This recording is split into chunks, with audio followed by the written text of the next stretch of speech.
This presentation will be probably a new occasion to recall the public keynote that closed the first day of the conference. On Thursday, as you remember, after Carsten Bruggemann's presentation, there was a question in the audience. Someone asked when Lithuania became a Baltic state. So it is Lithuania that this presentation will focus on. Only Russian interpretations of Lithuania will not be addressed here in detail, although this will be inevitably touched upon. To a certain extent, what this presentation will address is German interpretations of Lithuania. So this presentation is going to discuss a topic that belongs to the field of conceptual history, Begriffsgeschichte of Deutsch, and lies between cultural history and so-called mental geography. The focus here will be on the names or concepts that people choose to designate certain areas or territories or other imaginary spaces, and just as importantly on the content that they put into those names or concept. So the concept that interests me the most in this case is Lithuania, Litauen in German. But as you can see from the title slide of my presentation, another name that is really understandable in the context of this conference will also come up here, the Baltic countries, or Baltikum in German. So the question I will raise and try to clarify in my presentation is how the concept of Baltikum came to include Lithuania in its content. Was soll ich machen? Pfeil nach rechts. Ja? Okay. Yeah, so in the period between the two world wars, this was almost taken for granted. Although if we look at the period before the First World War, we do not find anything like this. So nowhere have I been able to find that Lithuania was in any way connected with the name Baltic region or Baltic countries before 1914. So what changes took place during and immediately after the First World War that made it possible to include Lithuania in this concept? As you could also see from the title of this presentation, I will try to show that Lithuania emerged in the content of the concept of the Baltic region first and foremost due to the Germans. More precisely, it was the results of two developments: the stunning discovery of the New World that took place in 1915, when the German army conquered a good part of the eastern territories that previously belonged to the Russian Empire, and the plans that the Germans began to develop for these conquered territories in the same year, 1915, and which reached their final form in 1917. So this is what I will try to tell you further in the three parts of this presentation. The first part will remind you of what was called Litauen and what was called Baltikum in the period before the First World War. The second part will focus on the German military offensive in 1915 and its consequences, showing what the Germans tried to do in the areas that they conquered and why the use of the term Litauen suited their plans. And finally, the third part will take us to 1918 and show the connections that were forming between the areas where the three future states known today as Estonia, Latvia, and Lithuania emerged. So the Baltic region as a concept is a relatively new phenomenon, as you know. How it originated and how it was used in the 19th and 20th centuries to refer to different regions of Europe actually rather than to one and the same region has already been shown by previous research. From this research, we can imagine that an average European in the 18th century would probably not give an answer to the question of what the term Baltic region means and to which specific area of Europe it refers. First of all, because many people in Europe at that time did not refer to the sea as the Baltic Sea. For them it was the Eastern Sea, Ostsee in many languages, even the Estonians, I think, call this Eastern Sea. No? No? I'm not sure. Our perspective is the West Sea. Yeah, you are the only one who call it the West Sea. Exactly. All others are calling this East Sea. So it is therefore reasonable to assume that the use of the sea name Baltic for a particular piece of land was first introduced in Tsarist Russia, a change that was related to the changing spatial concepts in the Romanov monarchy in the mid-19th century. As we know, in modern times, the earliest term referring to the Baltic Sea and a specific neighboring land region was Ostseeprovinzen. This name, which referred to the three provinces of Kurland, Livland, and Estland, soon passed from the milieu of the German-speaking elites of these provinces into the Russian language. At first, the term Ostseyskiye gubernii appeared there, but from the mid-19th century, the terms Pribaltiskiye gubernii, Pribaltiskiy Krai, and sometimes Baltiskiy Krai became popular Russian journalism and official rhetoric. Why answered Castor Brueggemann, especially eclipsing the earlier terms, so especially towards the end of the 19th century. And this was a part of the broader change, so-called purification of the Russian language on the one hand, and the de-Germanization policies and practices in the Russian Empire on the other, which focused particularly on the three western provinces of Estlandia, Livlandia, and Kurlandia, as they were called in Russia. So the grouping of these three provinces under the name Pribaltiskiy Krai was an instrument that made it possible to reject the German perspective.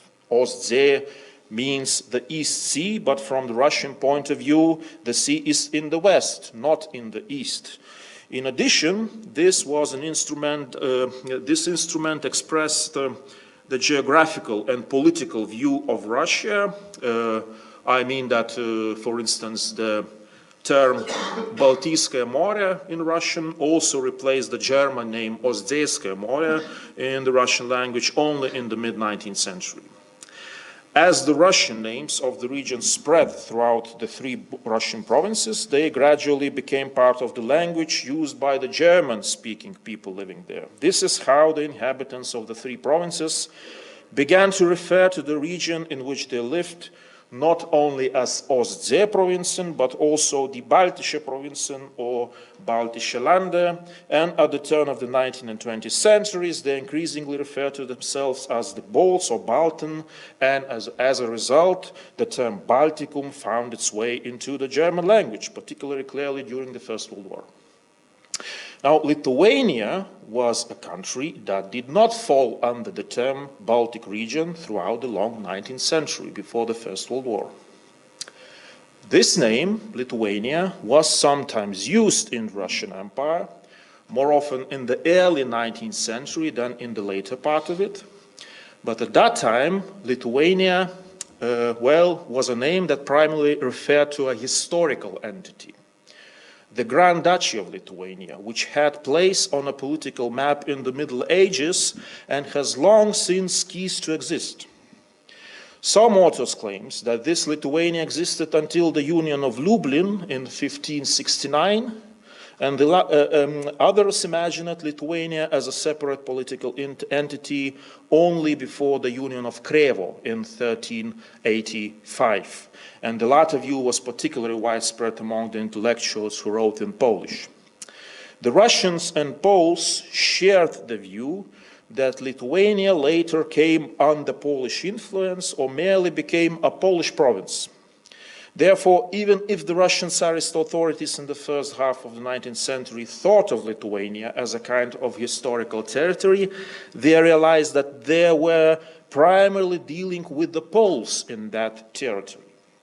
The specific Russian policy in this territory, which I will not go into here, led to the adoption of the name Western region, Западный край, in the middle of the 19th century. This Western region was further divided into two parts: the three provinces in the south, in what is now Ukraine, were called the Southwestern region, Юго-Западный регион, and the 6 provinces in the north were called the Northwestern region, Северо-Западный регион. So a large part of the territory that was part of the Lithuanian state in the interwar period was considered to belong to the Northwestern region in the 19th century, not Baltijski, Pribaltijski, or Ostzeysky region. In other words, I'm saying that before the First World War, no one in the Russian Empire would have considered Lithuania to be part of the Baltic region. On the rare occasions when this term was used, it referred to a completely different region, a region that Petersburg associated with the Poles, not with the Germans, and in which they therefore pursued a completely different policy. But what did the Germans think about this? Did they even imagine Lithuania in the time before the First World War? Some of the answers can be found in the Brockhaus Konversationslexikon, a source of knowledge for the educated classes of the time.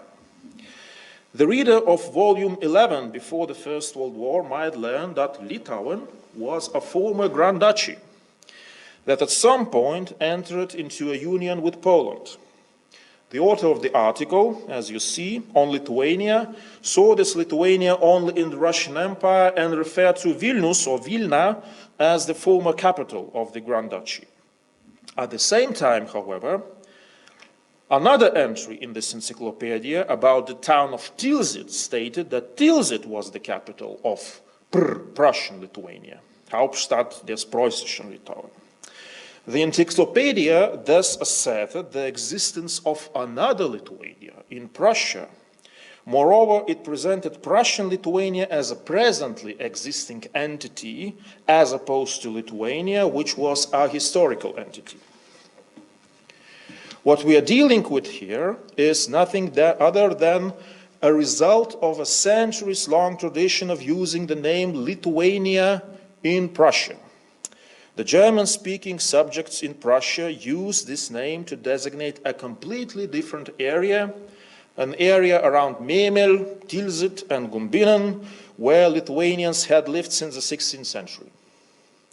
From the 16th century until the First World War, many Germans and Lithuanian sources refer to this region using names such as Lithuanian districts, Lithuanian area, Lithuania, or sometimes Prussian Lithuania.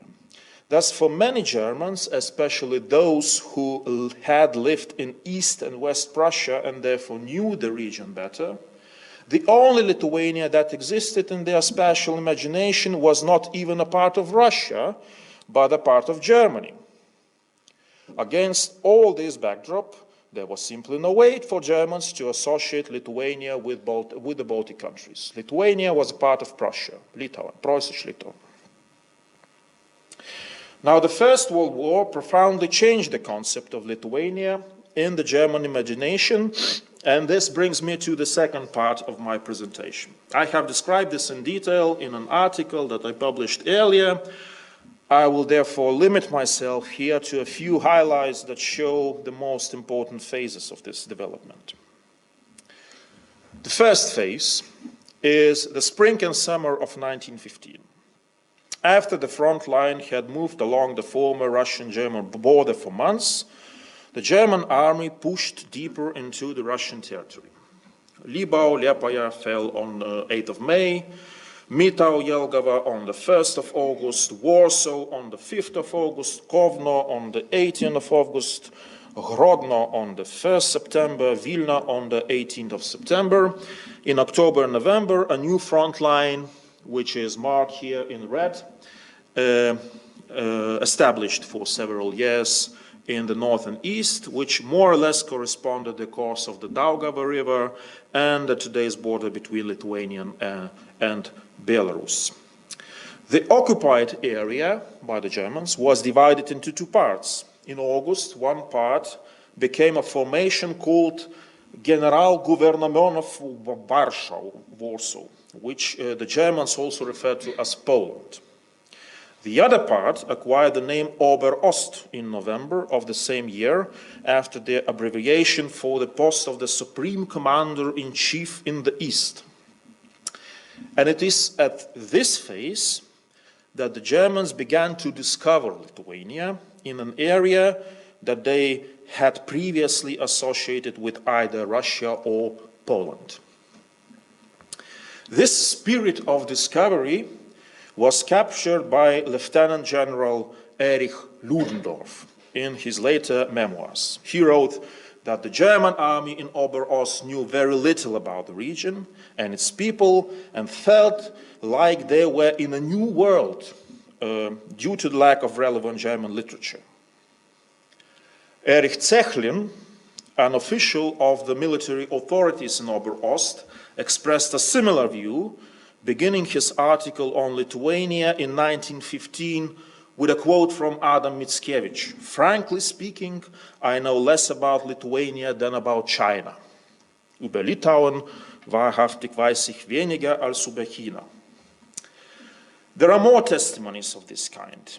They show that the officers, not to mention the ordinary soldiers, knew almost nothing about the occupied area and thought that they were in backward Russia. Here is another on the subject, left to us by Viktor Jungfer, the author of many later books on Lithuania, who served in Oberost during the First World War. I'm quoting. "Most Germans were unaware of the existence of a separate Lithuanian nation, isolated from them by the Chinese Wall that separated pre-war Russia from Germany. Even an enlightened German identified the enslaved provinces of Western Russia with Russia itself and labeled the Lithuanians, Latvians, Estonians, and Belarusians living in this area as Russians, just as the ethnic German and German-speaking inhabitants living there were regarded as Russians by the Germans, from the Reich Germans, I mean. The administration of the vast areas thus resembled the supervision of unexplored colonies." This is what is left for us by the officer.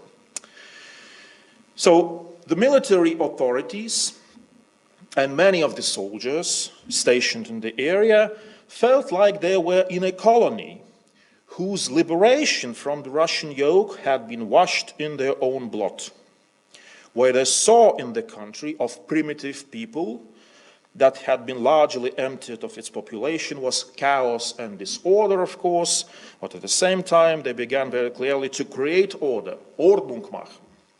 And it is against this backdrop that the term Litauen appears in the language of the German military authorities and politicians. Firstly, on 60th of August 1915, the rare inspection of the Niemen army established the German administration for Lithuania, Deutsche Verwaltung für Litauen, in part of the territory of the then occupied province of Kovno or Kaunas. Secondly, 3 days later, on 19th of August, the German Chancellor Theobald von Bethmann-Hollweg publicly declared for the first time in his infamous Reichstag speech that the occupation of the Russian territories meant their liberation, and then listed the liberated areas, including not only Galicia, Poland, Kurland, but also Lithuania. So this was the first phase. Let's call it the phase in which the Germans encountered the New World. The second phase began when the Germans realized that they could use the name Lithuania to distinguish this area from Poland. Now, the day before the Chancellor's speech, on 18th of August, the German army had just taken the fortress of Kovno or Kaunas. The name Lithuania could then refer to the most of the territory of the province of Kaunas, which was occupied at that time. That was all it meant at that time. It seems that, at least initially, the Germans used the term Litauen to refer to the part of the territory of the former Russian Empire, as if they were trying to extend the Lithuania that themselves ruled in Prussia, with Tilsit as its capital, into the Russian Empire. Incidentally, by the way, Tilsit was chosen as the first center for the Deutsche Verwaltung für Litauen before this Verwaltung was moved to Kaunas. At the beginning, the Germans had little idea how far they could expand Lithuania, but as early as the end of 1915, the Auswärtiges Amt informed the German representations in neutral countries that Lithuania could include not only the former provinces of Kaunas, Suwałki, Vilnius and Grodno, but also Kurland. The interest in expanding the borders of such a greater Lithuania had nothing to do with satisfying Lithuanian ambitions, but rather with a strategy of what to do with the conquered area so that it would not be annexed to Poland after the First World War. The Germans wanted to retain their influence there. In fact, they immediately separated the former province of Suwałki, which was dominated by the Lithuanian-speaking population, from the Generalgouvernement of Warsaw for military purposes. Then, in the course of the years 1917 and 1918, as you see on this map, they expanded the area to which they applied the name Lithuania several times, until finally only two areas remained in the entire Ober-Ost, Kurland and Litauen, the latter being divided into Litauen Nord and Litauen Süd, as this map also shows.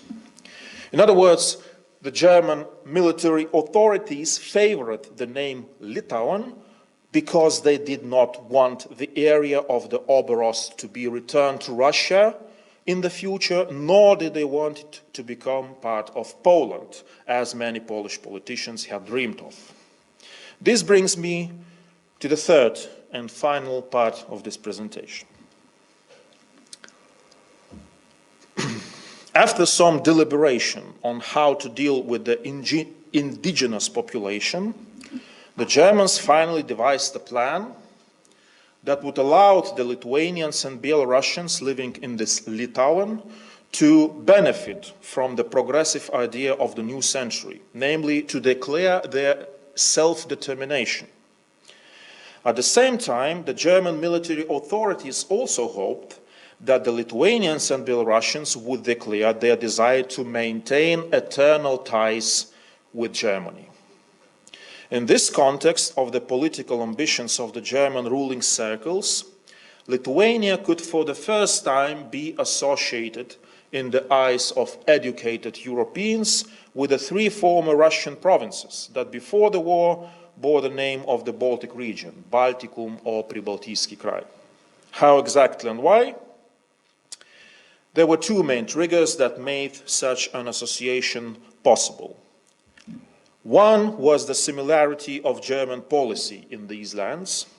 After the German armies had also occupied the province of Kurlandia in 1915, Riga on the 3rd of September 1917, and the provinces of Livlandia and Estlandia in February and March 1918. The second was the odious Treaty of Brest-Litovsk on the 3rd of March 1918, which brought Bolshevik Russia out of the war and forced it to give up control of a large territory from Finland in the north to Ukraine in the south. Now, Article 3 of the treaty required Russia to renounce its sovereignty over the islands of Saaremaa, Hiiumaa, Muhu, the city of Riga, the former province of Kurlandia, and Lithuania. Germany reserved the right to decide the fate of these territories, I quote, in agreement with their inhabitants. Article 6 of the treaty stipulated that Russia had to withdraw its troops from Estlandia, Livlandia, and recognize their eastern borders, as well as the fact that German police authorities would control order in these territories until independent state institutions were established there.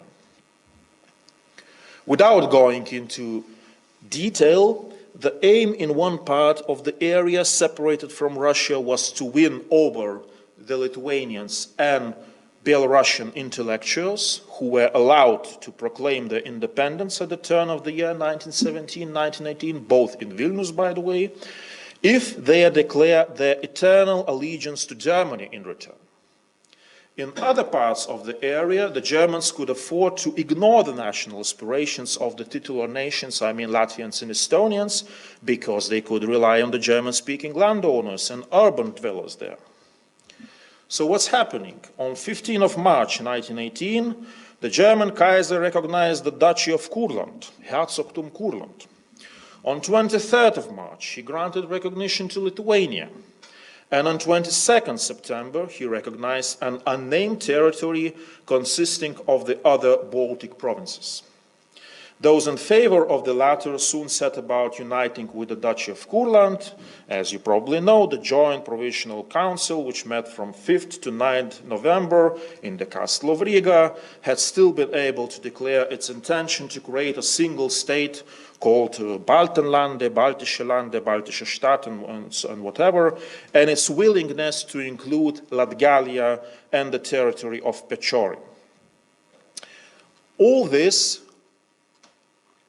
may have had a certain continuity as long as German troops were stationed in the territories, that they had declared their independence, and as long as the Prussian military elites and some German politicians could assume that they could control one area by relying on the German-speaking population and the other by exploiting the modesty of the Lithuanians and Belarusians and any disagreements between them.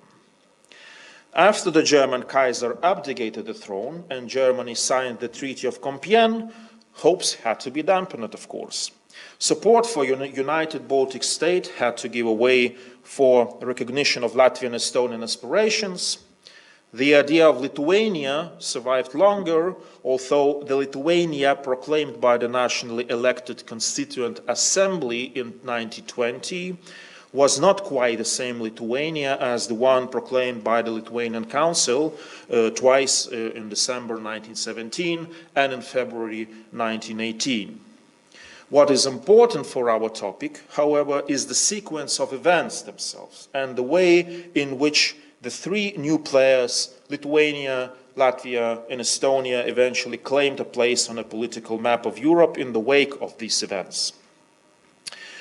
Lithuania probably would not have remained in this society much longer, and all three would not have had time to adopt the generic terms Baltic states if political developments in 1919 and 1920 had taken a different course. However, Poland's expectations were not fulfilled. Although it took Vilnius, it did not absorb all of Lithuania. The expectations of some German politicians to create a German-dominated eastern state, Oststadt, which could have included Latvia, Lithuania, and East Prussia, by the way, were not realized either. Bolshevik Russia recognized Estonia, Lithuania, and Latvia in February, July, and August 1920, respectively, and this removed the obstacles to the recognition of all three states by the British Empire and the other principal Allied powers. So very different areas which had been separated from Russia by the Germans during the war, as the Russians saw it, and recognized by the Soviets as three independent states, now become the Baltic countries. You see, 3 remains here as a magic number, except that it had previously been applied to the 3 Russian provinces and now denoted 3 states that seceded from Russia and were recognized by the Bolshevik government. But it was probably the Germans who were the first to include Lithuania in this concept of Baltic countries in 1918 in their attempt to maintain their influence in the region, however unsuccessful it was. Thank you for your attention.